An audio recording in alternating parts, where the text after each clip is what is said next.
We're still looking at the Sermon on the Mount, and here again we have a parallel passage in Matthew chapter 7, verses 15 through 20, and we find it also in Luke 6, 43 to 45. However, it's not in the same sequence, and there's a little bit more application from Luke, pinning it down to man, whereas Matthew continues to talk more in similes or parables, and they both make the point quite clear. So let's take a look. Matthew chapter 7, beginning at verse 15. Beware of wolves in sheep's clothing, false teachers. Now, that's an introduction that is found only in the Matthew section. It's not found in the Luke section here at this particular place. But then he gives an illustration. Jesus says it's like trees and like fruit.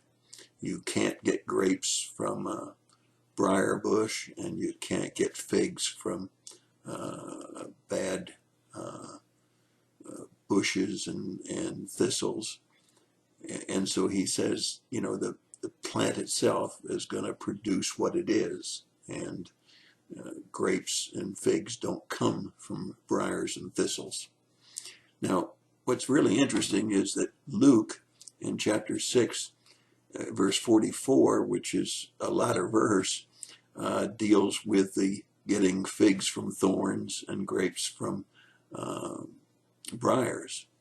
But then verse 43 deals with the next verse of Matthew chapter 7, verse 17, that a good tree is going to always bring forth good fruit, and a bad tree will always bring forth bad fruit. And Luke says the same thing, but in verse 43 instead of 44 or 45. And then we find in Matthew that good can't produce bad, and bad can't produce good. So we find that in Luke, Luke skips over that particular part, and he brings it home in verse 45 by the analogy of trees and fruit to man. He switches the subject from trees to man, and he says that a good man will always bring forth good, and an evil man will always bring forth evil, and the evil that an evil man speaks comes out of his heart. That's really interesting, isn't it? An evil man reveals himself by what he speaks, because it comes out of his heart.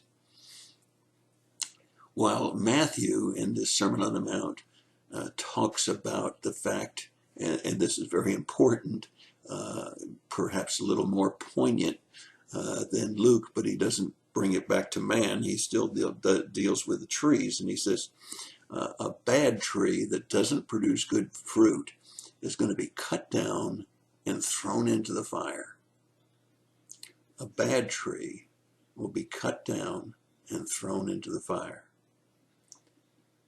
And so the conclusion is you'll know them by their fruit. And isn't that true? Can't we see in the people's lives whether they're righteous or unrighteous? Doesn't their lifestyle, their talk, and their conduct reveal whether they're righteous or unrighteous? You can call it not judgmental, but you can say fruit reveals the truth. I think as you watch the politicians over the coming days, and you listen to what they say, and you see what they do and have done, the fruit of their lives will reveal whether it's good, righteous people or bad, unrighteous people. Just as we see in the world around us, people reveal themselves by the fruit of their lives.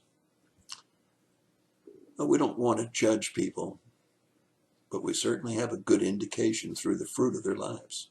And that's my thought for the day. God bless you and have a great day.